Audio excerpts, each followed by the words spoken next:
Welcome to episode 739 of the Barcelona podcast, brought to you by the Blue Wire Podcast Network. I'm Dane Hilton, and today we did a little bit of home and home, not even a home and away, because if you go on the football weekend feed, you can listen to this exact same show, but also a lot of other wonderful content. So I went on his show. That is actually this show, which is why it sounds like Jack is hosting, because he is.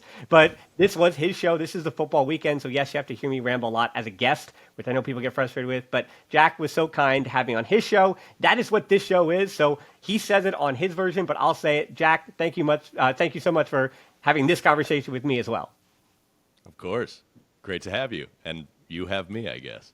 All right. Yeah, let's get into that conversation that Jack and I had all about El Clásico, and then come back here tomorrow where I will have a truncated version of this little matchup that we have in El Clásico. And of course, subscribe to the YouTube channel and hit me up on bigup.com. Do the watch along with me on Sunday, and then be back on the YouTube channel, the podcast app, for the 5 headlines. So he's going to outro the show. I don't need to do that. So without further ado, let's dive into that.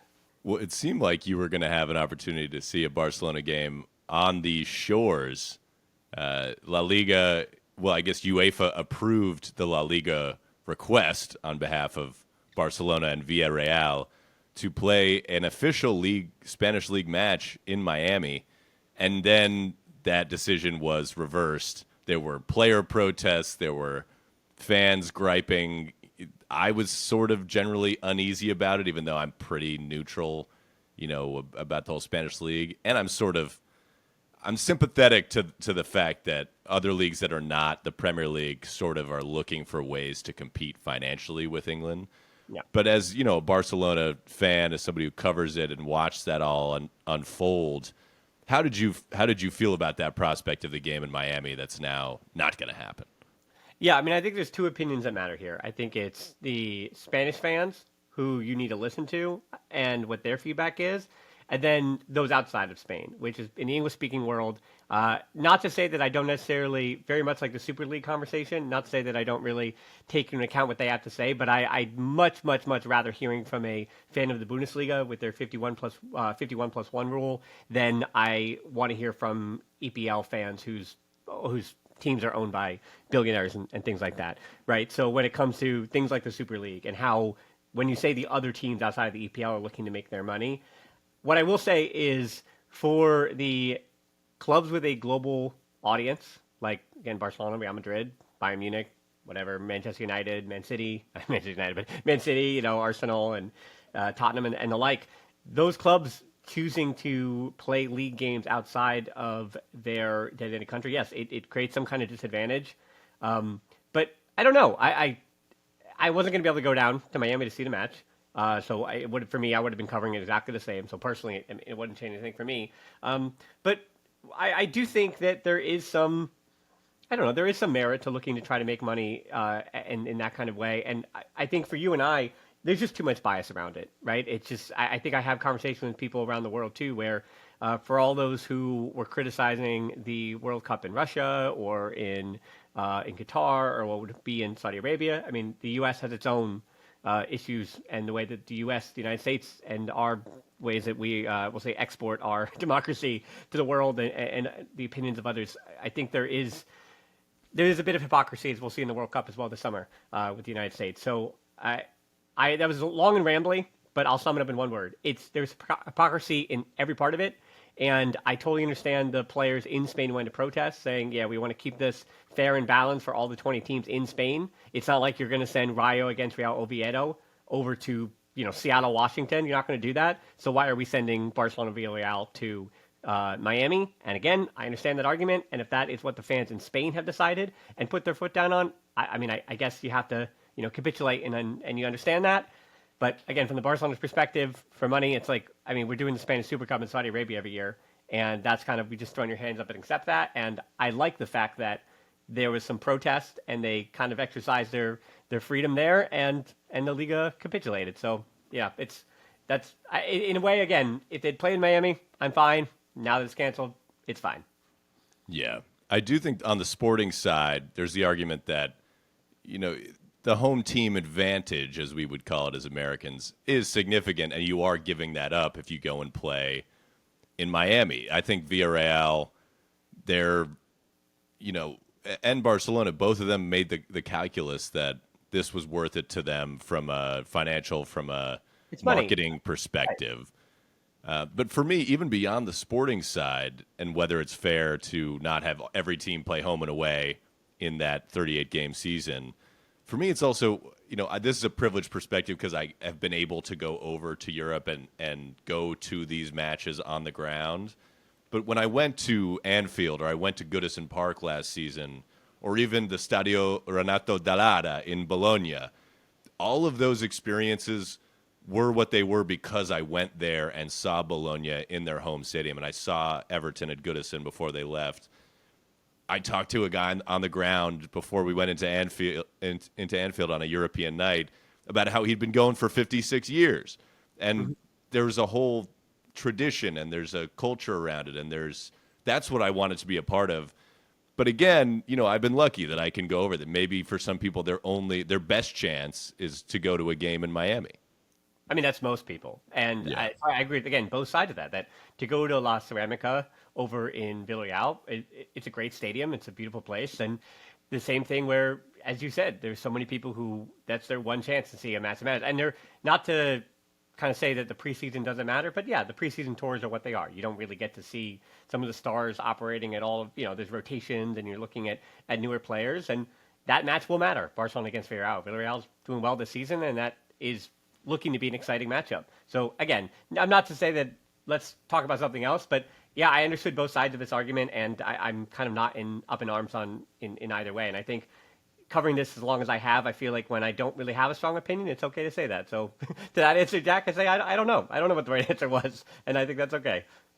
Well, it's sort of a related point, but Thibaut Courtois, sounded off on this week, but he was sort of saying that La Liga needs to sort out its administrative issues at home, which Barcelona, his team Real Madrid, their great rivals, Barcelona, have dealt with the registration issues and all the financial regulations, and as he put it, on September 1st, people trying to pull off miracles to get their players registered and stuff, and it just seems like.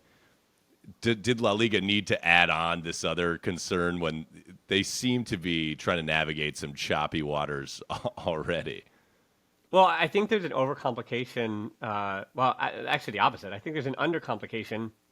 That's a word about how the Liga salary structure and the finances between the Liga and clubs and how that works. And outside of Spain, especially, it is so very complicated, and I spend hours and hours and hours, and I'm still trying to figure it out because of the deadlines to when clubs have to release public reports, the public reports that, or the private reports that are never released. And so fans truly never understand the income, the revenue, the salary caps. There's so many moving parts, including to the final deadline, right? Like you have a lot of times it'll be the extensions for homegrown players that don't go in, and the differences between the reason why they have club accountants is because the difference is often 200,000 euros or 500,000 euros. It obviously sounds like a lot to us, but when it comes to settling the wage bill and how, again, those two salary limits are reset in the Liga, which is something that particularly only happens in Spain, where those salary limits are reset multiple times a season, but primarily over the summertime and in January, which is, again, more than the other teams are. I think in the EPL they only do it once a year when the summer transfer window ends. And but again, the EPL also does not have as strict salary limits that they do in Spain. And so without really, really boring the heck out of everybody listening, to really get into the very nuanced salary explanations that even differ from club to club. Like Barcelona's situation is different than Real Betis's, it's different than Gedafe's, it's different than Sevilla's, it's different than Real Madrid, and yet there were complications on certain contracts and certain player registrations for all those clubs, with the exception of Real Madrid. But even they, and what they're looking at moving forward, for all that Thibaut Courtois might say, there's a reason why we saw in the news this week that they are heavily, heavily looking at the idea of opening up club ownership beyond the socios, right? And a club that is truly financially healthy is not looking at that unless there is half an eye. This is the same thing with the Super League. So there's no coincidence the Super League talk has almost been officially put to bed, but yet UEFA and the teams kind of got what they wanted with this extended league phase in Champions League. And on the other side of that coin, looking ahead, I think Real Madrid is prepared that, hey, even if we can compete beyond everyone else in Spain, we're still going to have trouble competing with everybody else when it comes to the biggest European stages.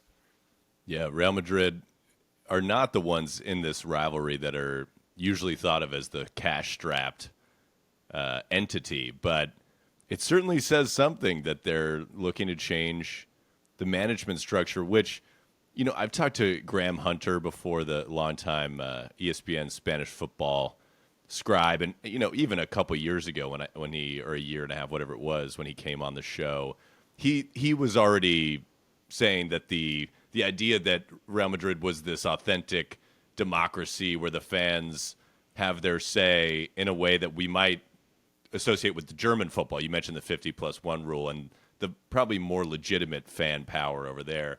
He was getting at the idea that maybe this vision of Spanish football clubs is already out of date, but now it seems maybe they're formalizing that. Maybe this is a significant change, and you seem to be suggesting that it is, as many things are, financially driven. Yeah, I try not to be very cynical about it, but again, not to be too reductive, because we're about to talk about El Clásico, which to me is still the most romantic or romanticized match in world football. And I think over the years, or the decade of doing this, that is really what I always struggle with. And Graham Hunter, for those who may not be too familiar with some of his writings and over the decades too, it is a really great writer like Graham Hunter or Sid Lowe that can continue to inject romanticism into a sport that is by and large more and more year after year being defined by monetary gain for people that you've never heard of or that have no care about the product that's on the field. And that just continues to be something that I struggle with, that cynicism in conversations like this. And again, it's only the best of the best who can figure out how to navigate those waters of the cynicism and keep the romanticism of the sport. Well, there is some romance to be found this weekend, I think. I expect goals. I expect your usual very high octane and maybe a bit of, high animosity. We're not quite in the days of, Sergio Ramos gouging somebody's eyes out or whatever, and people flopping all over the place. But this is still a match between Barcelona and Real Madrid that must be won by both sides. Nothing else is acceptable. And both teams, it looks like, are preparing for a vintage campaign. When I've talked to people in and around Spanish football so far this season, the feeling is this could be two teams getting mid-90s points the way things are going. Atletico Madrid have fallen away a bit. These two may be breaking away. And that probably makes these head-to-head encounters that much more important, because if these two are going to batter everybody else, then it might come down to who can beat the other one on this kind of day.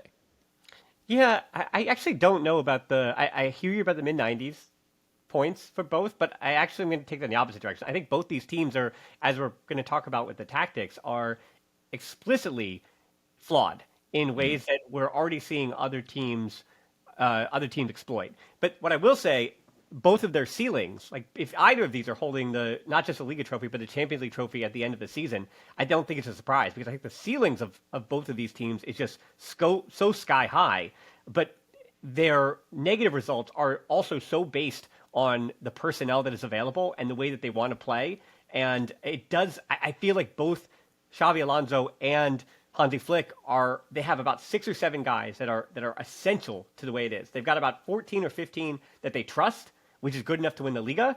And then the rest of it is a grab bag of, for Barcelona, it's La Masia, it's kids. And for Real Madrid, it's players that it seems like Xabi Alonso doesn't really trust. And based on injuries and other things, he may have to at certain points or certain junctures in the season. So how both managers continue to navigate that from week to week. And I know it sounds so cliche, but to take every 90 minutes as this separate thing, it's so, yeah, I find it so interesting in terms of the battle that we're going to see between these two. Because again, it is not, to your point, the best of the best against each other, but it also very well could be. And this could be the game, as you mentioned, that can springboard one of these two teams into excellence. But I also think that there's going to be a lot of twists and turns throughout this Liga season. And I think my prediction would be 88 points is actually going to win it. Interesting. So you think that there's more opportunities for the smaller, not minnows, but smaller fish to cause them some issues through the La Liga season. I do think Barcelona, they play the high line. They play a dangerous game, but I also think they are just the most potent attacking force in Europe. Certainly last season, it was them and PSG neck and neck for me in terms of sheer ability to score 5 goals on any given day. In midweek, it was Olympiacos, but they put a hurting on them 6-1.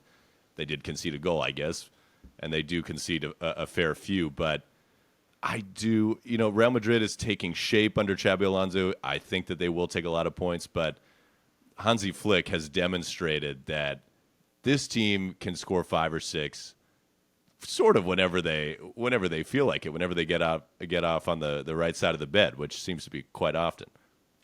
Yeah, I mean, if you want to talk about the offensive side of the ball, that's also dictated by the defensive side. So I guess we'll set up the idea. You mentioned high line, and obviously that is the word that sends me into my word salad spiral, because I think it's fair to you as a neutral to say high line, but the issue, and I think for those who are just watching the national shows or wherever you are in the world, if you're just watching a national show, a reminder that these broadcasters have about 35 seconds to get their points out. I am about to, again, if you want to take your nap now, give me about 2.5 minutes to put on the snooze button, because to explain Barcelona's defensive frailties, it's not just about the hot take high line word. It begins with the press, and it also begins with personnel. I do think Barcelona for the last month have suffered without Rafinha and without Fermin Lopez. Against Olympiacos, were Barcelona looking like this world-beating side? Not entirely. There were times when Olympiacos was actually on the front foot on the road, and I think the red card and a bit of a lack of luck from Olympiacos went in Barcelona's favor, and sometimes you have to take advantage of the luck you're given. But Fermin Lopez returning, adding some energy to that side, was, I think, important to Barca's press. In the same way that Ferran Torres, for all of his issues, potentially not finishing all his chances, I think he has the most big chances missed per 90 right now in Europe. But it also means he scored a bunch of goals. Like, he does take advantage of some of those as well. But he's also been out. Rafinha, being out for the last month, has really hurt Barcelona's press. He's one of the best pressing wingers in all of world football. He leads the line with energy and these intangibles that, yes, last season he had the goal contributions, but again, Barcelona's goal contributions come from turning the opposition over so far up the field.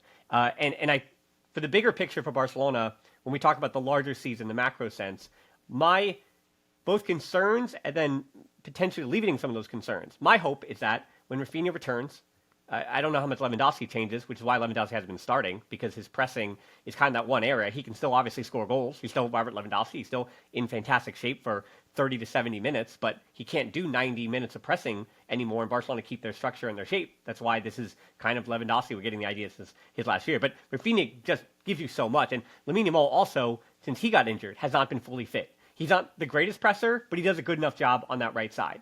And Rafinha is just such a far superior presser than Rashford. Well, Rashford is showing you what he's capable of. I know we'll talk about him in a second. But that forward line is where the press begins. And again, my hope is that with the likes of Fermin Lopez and Rafinha, when personnel is back, then Barcelona will be ready to press again at the level they are. And that is going to make that high line look a lot better. Because now, instead of that press being beaten up top fairly simply, which leads a numerical disadvantage behind the ball, and now you're running towards your own goal more often than you would be if, again, you had those pressing demons up top. That would be something that I would say, well, hopefully when that personnel returns, you're in good shape. My fear is, this is the thing that keeps me up at night.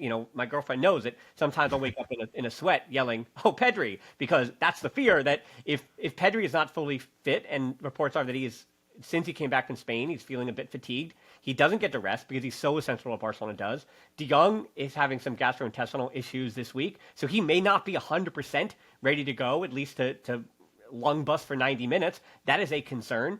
And then so much of it then is put on the fault of the back line.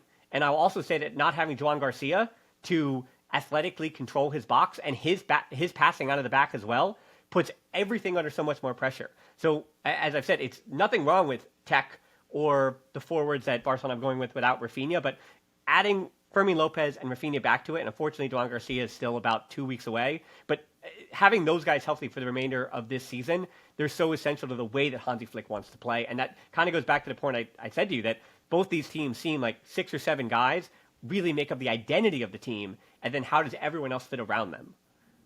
I sympathize with your soundbite complaint as an Arsenal fan. We get labeled defensive. I saw a guy on the Guardian Football Weekly compare Mikel Arteta to Tony Pulis or something. It's like it is reductive when, again, Yeah. I mean, speaking of high lines, Arsenal play one of the highest lines in the world, and they're constantly far up the pitch. But on that high line, discussion, one thing I did read this week was this idea that Barcelona are willing to keep the line high even if they're not getting pressure on the ball, which when I was playing at admittedly a lower level than FC Barcelona, that was the one thing you would always hear from the coach, that like if you're not getting pressure on the ball, you have to drop. Mm-hmm. Do you think that there is that flexibility from Hansi Flick if they don't have pieces like Pedri and Rafinha who you feel are necessary to put that kind of pressure on? Will there be a change in strategy, in approach, or is it fairly consistent in we're staying high up the pitch?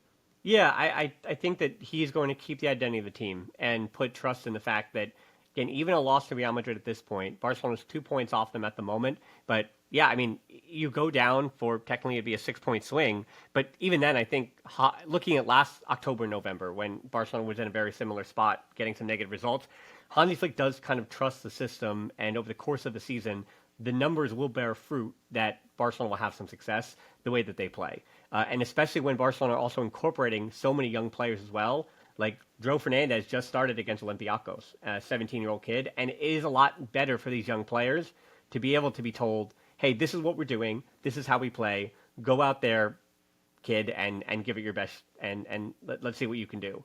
And I think having a style that remains consistent, even if, at that point, it is suffering because the pressure up top is not what it is expected and needs to be, I think over the long run, that it's so difficult in a match, right? Because everyone's going to react to whatever happens in El Clásico. Everyone reacted right before the international break to everything that happened in PSG, even though Barcelona lost by 1. And obviously the demolition that Sevilla handed Barcelona, and then 2 straight losses like that, and the sky is falling, and you're problem solving and trying to figure out what's wrong.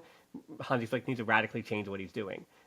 And that's not how Hansi Flick has ever approached a football season. If anything is to change, it's likely Hansi Flick will change his own employment at the end of the season. If it really went that wrong, then that is likely what would happen. Yeah, it's a challenge, I think, when you're missing. I hate to go back to Arsenal, but they do have a similar approach of trying to trap the opposition high up the pitch like that. And a lot of times the attacking personnel are chosen on that basis. Like, can you put the pressure on? Can you turn the ball over up there? I mean, with or without those 1 or 2 key pieces, is that a piece of the game that you are confident in when you're facing this Real Madrid side where, as I understand it, Dean Huijsen may or may not be fit? They have some issues in the back line. I think both right backs are questionable to be fit, right? Trent Alexander-Arnold and Denny Carvajal.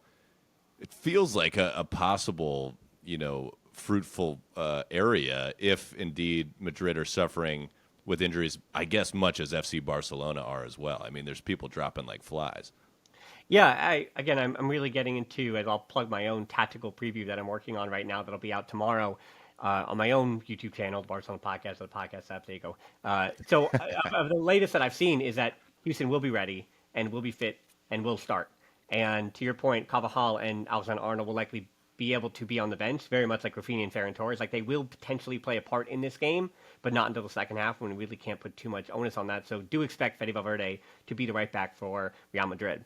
And to that point, I think usually over the last few seasons, as this matchup was dominated by, is it going to be Vinny Jr. or Ronald Araujo playing right back who's going to win that matchup? And the wings really dictated the result of this match. But I'm already getting some flack on social media. I don't have a lot of hot takes, but I think my hottest take in previewing this match is that Rashford and Houston are 2 of the most essential players, because this match, like every El Clásico, comes down to moments as opposed to just like important players. So yeah, of course, you could say this game's going to come down to Lamine Yamal and Mbappe and Pedri and even this season Arda Güler. So how are the big stars, the guys that make things happen, the guys that make both these teams click and decide games, how are they going to react? But I think it really does come down to the likes of Houston and Rashford, because with Dean Houston at the back for Real Madrid, they're so much better under pressure. So much better under pressure.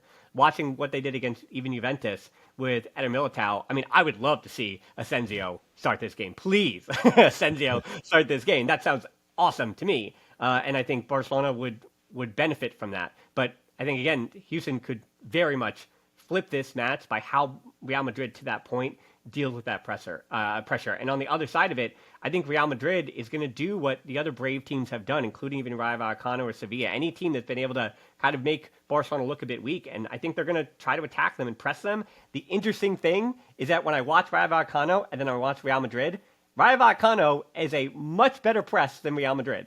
It just, and I know that personnel is what it is, but that team, Rayo Vallecano, can only win matches if they press as a unit and take advantage of their very few chances. Real Madrid is going to get chances because they are that talented. So very much like I can poke holes in Barcelona's press this season, Real Madrid's press, between Vinny Jr. and Mbappe up top, and then Bellingham, as good as he's been in recent seasons with the press, he looks a bit disinterested in it this season, in that triangle attack that even Xabi Alonso is almost carrying over at times from the Ancelotti years. So I'm not entirely sure how much I fear Real Madrid's press. And so to me, it's interesting how both these teams, whoever is truly more successful in their proactive nature, as opposed to usually in this match, it's Real Madrid sitting back, absorbing pressure from Barcelona, and then trying to win on the counterattack. And that has kind of been the formula in recent seasons.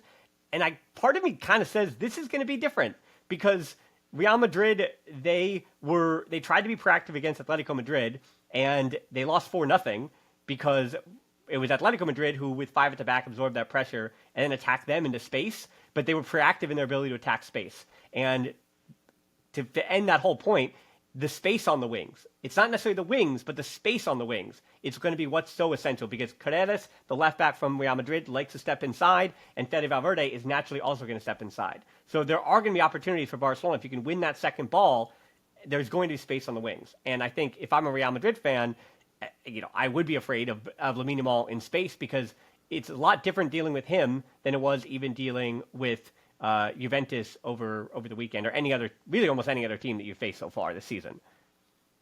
Yeah, I mean, Yamal is absolutely terrifying to come up against if Arsenal are lucky enough to get that far in the Champions League and they run into Lamine Yamal in those knockout rounds. I mean, he didn't win the Ballon d'Or this year, and I get sick of the Ballon d'Or discussions as soon as they begin, and yet going into it, I was thinking, listen, I know that PSG won the Champions League, but isn't this kid the best player in the world? I mean, isn't he the best player in the world? I can't see anybody who's better.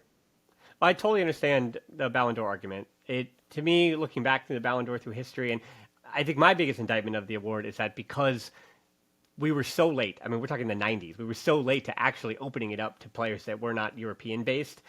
So it really is historically not indicative of the best player in world football in a lot of different ways. But it is a snapshot of where European football was at that moment in time. And that is what the Ballon d'Or is. So for Dembélé to win it, former Barcelona kid, a lot of... I think him winning it was indicative of where world football was, and PSG was the best team. And it totally makes sense to me. And the reason I'm not worried about it, but while you never know, you would assume that Lamine Yamal, if he continues to just be Lamine Yamal, I'm not worried about him winning an individual award like the Ballon d'Or at some point in his illustrious career, or multiple times if he's able to stay healthy. Health is really the only thing that's separating him and that kind of individual success going forward. And there is, I think we talked about this the last time you came on. There's always concern when players play so many minutes so young. It's been a problem for a lot of the kids coming out of La Masia. It was a problem for the Jack Wilshers of the world. Anybody who plays matches at 16, 17, you put a lot of mileage on the clock. And I think you're right that they'll have to find a way to manage his minutes. But again, when he's the best player you or anybody else has, it's hard to keep him off the field when these teams, they have to win every game because they're competing in every competition, and the competition is stiff, so he has to play, but that balance is difficult. And people are worried right now because he's not looked entirely fit since he returned. It was a little lackluster against Olympiacos. it was a little lackluster against Girona. And so I think there is some concern on his fitness level. But I also think, as young as he is, he's already begun to understand how to manage his own fitness and body, and I think he will be ready for a Clásico. That is my hope. And I will say, the last time I came on too, I did mention a young gentleman named Ansu Fati, and I invited people in your audience to join me on what was a very spacious bit of land on Ansu Fati Island, and I said that there was still a lot of space because most everyone had left. I waved everybody goodbye, and I was still there, and I was like, this kid, again, very much like the Man United fans who really knew what they were talking about with Rashford. There was some things in football you cannot teach, and there are guys that just strike a ball in a way that you go, that is just so innate. And Rashford, the way he's striking the ball this year, it's confident, and he is back to it. And I see the way Ansu Fati is hitting that ball at Monaco, and yeah, physically a shell of himself, but you just can't teach that kind of stuff. And if he can get himself in the right positions, that kid still knows how to strike a ball. And Monaco, hey, that's a fine level. That's a fine level, and I hope he has a fine and illustrious, wonderful career. I mean, he's still a Barcelona player, technically, on loan. So, but again, if he was going to succeed, then you'd think that either Monaco's going to buy him outright, or someone else is going to get him. His time at Barcelona is likely done. But as I said, if anybody, now I'm giving them. This is the final offer. If you want some space on Ansu Fati Island, I still have some real estate that I'll let you get it on. Monaco have a few reclamation projects over there. It's interesting. It's fun on everyone. Yeah, I mean, you mentioned Rashford. Marcus Rashford is an amazing story, and I think maybe all of us had a suspicion that he was being poisoned by the water at Carrington, Manchester United's training ground, like many players before and after him. He's left first at Aston Villa. He had a decent, second half to the last campaign. And then there was a feeling that he was getting some undue promotion by going to FC Barcelona this summer. But as you say, he looks pretty good. Apparently he's good on the press, as you say, and you watch a lot more day-to-day Barcelona than I do. He's fine. I think he's serviceable. I would not say that he's not as good as Rafinha or Ferran Torres, but I would say he's the same level as Lamine Yamal, and I think that is the problem they've had, though. Like when they started against Girona, Tony Fernandes, who's 17, Marcus Rashford, and Lamine Yamal, you didn't have that. You didn't have Fermin Lopez. You didn't have Rafinha, and you felt that loss of that, but it's better than Lewandowski. It's better than the latter years of Luis Suarez. So he's fine. that's where I go on Rashford and the press. But offensively is where I know you're going to have me talk about, and I'm very excited to talk about that part.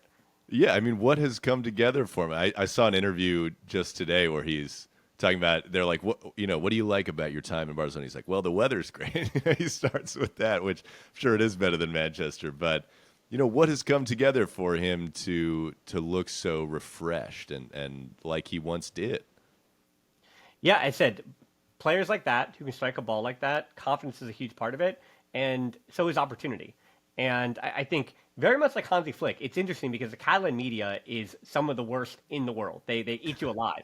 But I'll say, I mean, I've got some hate on the internet, and until they started those automatic translation things on social media, it was great because if I did get hate or something, sometimes I didn't entirely. I was like, well, I don't need to translate that, and I'm fine. I've learned enough Spanish and Catalan, though, over the years that now unfortunately I can't get away from it. But that said, I think with Rashford, yeah, he wanted to go there. And the expectations are perfect for what he is. With 9 goal contributions so far, he's exceeding expectations. Because the expectations were like, well, I hope he can give Barcelona something.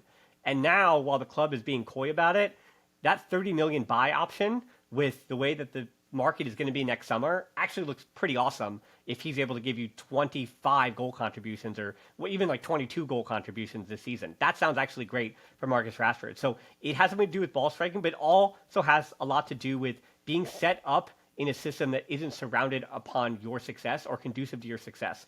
The table is being set for him by the likes of Pedri, by the likes of Lamine Yamal, and taking so much pressure off him that just was not the case at Manchester United. If it was not Bruno Fernandes putting it 2 feet, not even to space, but 2 feet, and then he would have to figure something out inside the box, he had to be at United. And yes, he scored his best career output as more kind of this poacher, and he would find space in the vertical space. But for Barcelona, and maybe this is the way La Liga is as well, there is vertical space for him to run into. And again, the guys that are setting the table for him, and especially Lamine Yamal, Lamine Yamal attracts so much attention, a constant double team. And so he's just finding himself running into spaces that I don't think really existed at Manchester United. And then in the EPL, there's so much of that up and down stuff. And I think in La Liga, it is very much a thinker's game. I mean, that is, again, why the likes of Sergio Busquets is the legend that he is and playing in Spain that whole time. It is a thinker's game. And for Rashford, of all the Man United experts I talked to, is like, this guy is not just an athlete. This guy is not just a ball-striking, super tall, super fast guy that is just this mercurial forward. Like, he's a very smart, intelligent player.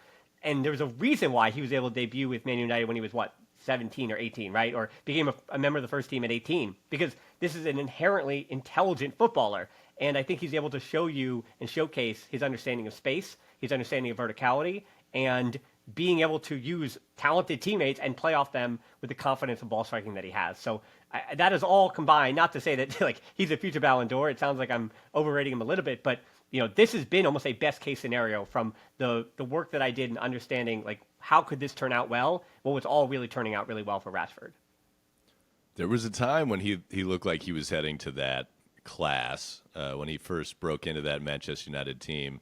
And it is refreshing to see change of scenery. We saw, Antony had a change of scenery and was reborn after leaving United. I mean, I think it's a fairly common occurrence, even if they've picked it up a little bit in recent weeks, Manchester United. But on the other side of things, there's a less cheerful story on the other left wing with Vinny Jr., Vinicius, who, remains a pretty effective player. I think I saw he has 4 goals, 5 assists, or maybe switch those around.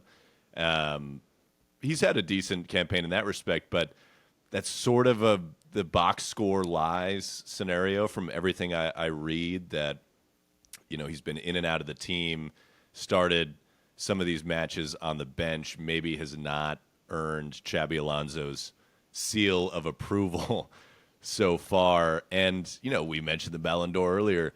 It was not that long ago that he thought he was going to win it and was so outraged that he didn't, that Real Madrid as an organization boycotted the entire ceremony. And then he was on social media saying, I'll do 10 times next year. And then they can't stop me. They have to give it to me. That next year didn't go so well. And we're sort of in an extended period after that where it's still this malaise around this mercurial Brazilian in the Real Madrid shirt. Yeah, to his credit, he thrives in chaos. And Xabi Alonso is the least chaotic Real Madrid manager that they have had in quite some time since, maybe Benitez, to be honest with you. I mean, Zidane was so good at taking the best of his individual talents and then using Karim Benzema and Modric and Kroos as the linchpins in that spine of that system and having everything kind of work around them. And you notice that the 3 names I just said are no longer around. So that the ways that Real Madrid is all connected, that is where I would hope that Barcelona, if they're going to win El Clásico, which they did 4 times last year, and the reason they won 4 times last year is because Barcelona thrived in the moments of chaos. There were going to be, at this level, times when neither team is going to be able to control the match, where Barcelona fans are going to go, oh, Real Madrid's on the front foot here for 5, 6, 7, 8 minutes, and Real Madrid's going to be the same thing. Okay, Barcelona, they're constantly buzzing around. We're stuck in our own third. And whichever team can take advantage of those moments of chaos is going to be the team that winds up ultimately, I think, coming out the victors here. And for Barcelona, my hope is that they can create more chaos and try to, over the course of those 90 minutes, and take advantage of those as well. Because I think that's when it comes to the chance creation. Like Real Madrid, I know you haven't asked my prediction, but they're going to find the back of the net. That's almost a guarantee. Is it going to be on a penalty? Is it going to be, when we talk about the predictions of the lineups, is Hansi Flick going to start Araujo? Is he going to start Araujo and Koundé, or is he going to start Eric Garcia and Koundé? Is it going to be Araujo and Eric Garcia? What combination of those 3 players is going to start this match? Because it changes the dynamic of how Barcelona's backline is set up. Obviously, Araujo through the middle defensively gives you a different option than Eric Garcia does against Mbappe in that high line, against Vinny Jr. as well. Koundé against Vinny Jr. is a little bit different than Eric Garcia and Eric Garcia and Araujo. But if you take out Eric Garcia from playing center back or right back, you're losing that ability to play out of the pressure from the back because that is something that other teams, when it's been Araujo and Koundé, they've exploited. So Hansi Flick has a huge decision to be made that is as far as how you that right side of your back line, because obviously it's going to be Balde and Kubarsi as the left back and the left center back. But as far as who the right center back and who the right back are, that decision by Hansi Flick really is going to dictate how this match goes down and how this match is going to be played. Yeah, there will be goals on both sides, and you got to say that Kylian Mbappe is a big reason why there will be white shirts scoring. I mean, he's got 10 goals in 9 matches in the league. A lot of penalties. They all count. It's changed. The weather's changing. I don't know. Just ask Cristiano Ronaldo. They all count. They do. You know, there is the penalty element, but I think there is. There was an adjustment last season. It just wasn't the Madrid that we expected last season, I would say. But now with Mbappe back to being that almost singularly lethal force, I mean, you look at, there's an Erling Haaland, there's a few others in the conversation, but in terms of causing havoc and putting the ball in the back of the net, he has few equals. How do you think he has figured it out? Because it wasn't that long ago. I think it was the first Clásico last season when it became a meme that he was caught offside 14 times against the high line, Yeah, it's so interesting because the difference, there are a lot of comparisons between Barcelona and Real Madrid and how they approach matches like this. But the biggest difference to me is, and this has been true in the 21st century in totality, that under Hansi Flick, Barcelona is looking to get the most out of their system with the players that they have. That is what they're looking to do. And yes, they have individual brilliance. Again, Lamine, Yamal, Pedri, there's individual brilliance there. But the peak of Hansi Flick's system is when the players that he has excel in that system. For Xabi Alonso, yes, you'd think like Leverkusen, he would want something, he'd want that kind of recipe, but that's not what Real Madrid is, and that's not how their transfers are built and set up. So for Xabi Alonso, his ceiling is not coming in his system because they don't really have that controlling midfielder that you need for Xabi Alonso's system. But what they do have is a gosh darn good player in Mbappe up top. They've got finally a ball-playing center back in Dean Houston. They have one of the best goalkeepers in world football in Thibaut Courtois that can just win you trophies with his excellence in shot stopping alone. And then you kind of put it, well, then I would say Bellingham is the fourth, where if you can get the best out of Bellingham, then with Mbappe, Bellingham, Houston, and Courtois, Real Madrid, they can win every trophy. They can win every match. They can win every trophy. And again, if you're Xabi Alonso, if you can get the best out of like the 5 or 6 star players that cost your club 100 million euros or more, then you can have success. And that was the same way under Ancelotti, is by the spring, can we get our stars clicking? And then therefore we will win in Europe. And hopefully by that time in the Liga, we've just won enough points where we can put Barcelona to bed or Atletico Madrid to bed. And that has been the recipe for Real Madrid that I think is just a little bit different than Barcelona. Yeah, when they get to winning time, they're a few better. And I think you're right. It is about harnessing that individual quality. That is the Madrid way. I think that's why the Brazil appointment of Don Carlo, I think, could prove to be a masterstroke because international football in general is, I think, about getting the most out of your best players, your best individuals, because you just don't have that much time to work together as a team. But then Brazil, of all countries where they have these individual superstars, Don Carlo going down, I've said this on the podcast before, but Don Carlo going down to Brazil and winning the World Cup as the first foreign manager ever to win a World Cup for a nation, that would be absolutely legendary and a testament that, of his generation, maybe he already is that guy, but that would probably put the icing on. Yeah, and I think it's so funny because without extending this into a huge other conversation about the influence of Pep Guardiola in the 21st century and positional play and all these different things, you're right. Like, international football is a way for, especially World Cup years, newer fans to jump on because to that point, you don't have to be stuck so dogmatically in the marathon that is the way and the style that teams play. It's like, hey, that's why James Rodriguez, that guy's legacy, not to say that it was the 2014 World Cup with Colombia, but that's like 50% of every great moment with James Rodriguez was in 2014 in that World Cup. And then, yes, he was that guy, but really was truly never the guy he was for 3 weeks there back in 2014 for the rest of his time. I mean, he's still playing. He's still out there. He's still doing his thing. But yeah, and I think with international football, it's a bit different there. So we'll see what happens. But as far as club football, yeah, that's a little bit different. And I think to kind of combine all those ideas, that the fatigue issue and the health of these players continues to be the concern. Like you're talking about international football, and I am in no way. I'm months away from being able to. I don't really go on these international breaks anymore because I'm like, I mean, I try to tune in, but it's like I cannot. I'm not going to be able to reset my brain. And I don't know how the players do it. Get on the plane, go into the next training camp with the next team, and go back and forth. Like when Barcelona players aren't named international teams, I go, good, good. Yeah. Like I know that's what they want. I know that's the dream to suit up for their nations and get to the World Cup. Obviously that's what they want. But when I go, hey, that's not a chance for them to get injured. Great.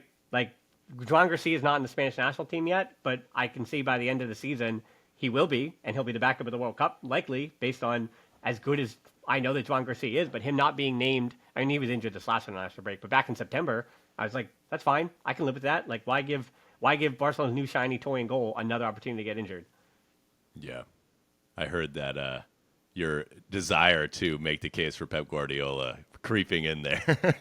I mean, I think that's like an essential. Those two guys, I think, are the clubs that they once represented. Pep Guardiola as the cohesive whole, creating the extension of the Johan Cruyff ethos at Barcelona, versus Ancelotti, the man manager of superstars at Real Madrid. That to me is the whole philosophy of each of those clubs. Oh, it's interesting though, because I think that the game has and continues to evolve based on the skill sets of goalkeepers or defensive players. And like I could say back in the mid 2010s, I remember watching a UEFA Youth League game, and Hoffenheim was doing. I mean, their goalkeeper was higher up the field than I'd ever seen, and it's like, oh, well, maybe there's just so many things happening. I think Guardiola attracts so much of the attention for it, but even he, in years, has had to adapt, right? Like Erling Haaland is not the player that if he goes to Barcelona in 2009 the way that Zlatan Ibrahimovic went, then maybe it's the same result for Erling Haaland. But Yeah. Pep Guardiola, very much like all the others, like managers that know how to adapt are the ones that wind up having the most staying power, and the ones that are too dogmatic to their ideas. So I think like the crazy genius that is Guardiola has adapted over the years and has made the most of the players he had. Like he was one of the first early on to the fullback thing. How much did they spend Man City on the years when they were collecting fullbacks, like they were going out of style, and it was showing you where the game was going and the significance of just having top level fullbacks to be able to step into that midfield. And the game has always been, as it's been for 40 years or whatever, it is about control. And to go back to El Clásico, it is about the clubs that can have the most control and make the most of their opportunities in the control that they have, right? So, and it's so funny when I look at Real Madrid, a player that I was so high on was Tchouaméni. I wanted Tchouaméni for Barcelona so badly. And it's so interesting because I think if you play out his move to Real Madrid or you send him somewhere else and you play out his career now 10 times, he's in the 50th percentile of the success that he's had. Like, yes, he's a starter at Real Madrid, which, again, so many players would dream of that. But when I saw him at Monaco and I thought of the player that he could be, he just isn't that guy at Real Madrid. And maybe it's because he's not the player that Real Madrid need. And that's always that thing about the club and the manager, what they need from you and where you fit. And yeah, it's a bit more nuanced, I think, than just heaping praise on Pep Guardiola and Ancelotti and them being these. We give a lot of credit to these geniuses, and I think the only one who ever deserves that credit is Bielsa, because that guy's an absolute lunatic. And Cruyff is kind of the same way, but yeah, those guys that are just beyond it. I mean, yeah. I mean, yeah, Pep was fielding 4 center backs, and they were going direct into Erling Haaland, knocked down, 2 passes in on goal. I mean, it was a long way from tiki-taka, and I think you're right that we flatten out these discussions at times. But, in terms of, managers and their philosophies, there is a Xabi Alonso on the other side. What do you make of his early tenure here with Madrid? He had that somewhat grotesque summer tournament that Madrid participated in to, start honing his style with the team. Maybe didn't quite come together there. Now, they are top so far. They look half decent in the Champions League, but sort of in that way that you motioned at earlier, where we're going to get through the group stage and then we're going to actually beat Real Madrid. What have you made of his early tenure here? Yeah, I mean, I still think they're figuring some things out. They only lost the 5-2 to Atletico Madrid. That's their one loss this season. Everything else is a win, and it always hasn't looked pretty. I mean, Hadafe, they kind of brought them down into the mud with that one. They struggled against Real Sociedad. They struggled a bit against Mallorca. They struggled to start the season against Osasuna. So very much like Barcelona, they haven't had all their personnel available, and I think Xabi Alonso is still. When I say I don't know, because Xabi Alonso at Bayer Leverkusen, the thing that he built, the leash that he was given, and the ability he had to make choices with players, and he has been given the opportunity to say, "Hey, Endrick, we paid a lot for you, but have fun on the bench, kid." And I mean, not say that they're going to ruin his career by doing this because he's still, what is he, 18? What is he? I don't know, 19, something like that. So he's got time. Endrick has time, but they spent a lot of money on him. And then Rodri, I thought he was gone, and instead he's still just sitting now, hanging out on the bench a bit. And they don't have to go with guys that they spent all this money for, and they're giving him that leash and giving him the opportunity to kind of play who he wants to and figure this system out. The only thing with Real Madrid is it does feel like, unlike Barcelona, they are missing something. They still are missing that controller. They're still missing Pedri. That's the player that they're missing. Or I would even say, again, to dictate back to Arsenal, they're missing Zubimendi. Like, Zubimendi was the move, and they're missing Zubimendi. So I don't know if that's a problem that Xabi Alonso is going to be able to solve, or even that Florentino Perez is that interested in solving it. I'm not sure if that's the case either. So to answer that is, I don't know how much they're going to improve because they're getting results. And Real Madrid is a result-based team. And I think every stupid, simple tit-for-tat argument I've ever had a Real Madrid fan is that. They go, trophies, results, blah, blah, blah, and they yell. And you kind of accept it because you're right. Like, that is what you value, and that's fine. And I think, obviously, Culés and Barcelona fans also value trophies. But as managers have learned, including Ernesto Valverde being the best example here in the last 15 years, like, even if you win trophies, if you don't do it in the way that Culés want, you're going to get some flack for it. Because if it's ugly, if he was playing a 4-4-2 at times with Arturo Vidal just hacking guys down the middle, but all of that, again, was in pursuit of protecting the lack of a press for Messi and Luis Suarez. Like, that's what was happening as that core was aging. But Ernesto Valverde got a lot of flack, even though he won the double, and he won 2 Liga trophies in a row, and yet he's not seen or remembered with this great fanfare like a manager that won trophies. And so for Hansi Flick, last season, I can say, was my most enjoyable hosting the show in a decade because Barcelona were winning, and they won it in a way that was just so enjoyable to watch. And at the end of the day, Jack, like, we spend so much time watching football, so much time. I just wanted to enjoy that experience. And so when I watched Real Madrid against Hadafe to prepare for this weekend, I did not enjoy that match. And is that Hadafe's fault? Yeah, mostly. Bordalas, that's the way he is. But is it also Real Madrid's fault? Yeah, because Xabi Alonso is trying to get the best out of the players he has. And these are players that know how to absorb pressure in a medium block and then attack you vertically with speed. That's what Mbappe wants to do. That is who he is. So if you're going to be led by your talismanic figure who's your best player and you're going to play his style, then that's what you're going to do. And so that's how Real Madrid play. And that is, again, completely fine. And that's why those Blanco fans love their team, and that's why I like Barcelona. I could not believe that they didn't go in for Martin Zubimendi. I think actually that deal with Arsenal was done pretty early in the spring, so maybe they just were sort of gazumped to it. Although Florentino Perez is famous for getting very angry when he gets in any of these sort of transfer disputes and does anything to get the player. But I think Zubimendi, I mean, he was also linked with Barcelona for years and years to replace Busquets. I don't think he wanted to stay in Spain if he left Real Sociedad. Everything indicates that he was always going to stay with Real Sociedad, his hometown club, and he was dedicated to them in Spain. And if he was going to leave, it was not going to be for another club in Spain.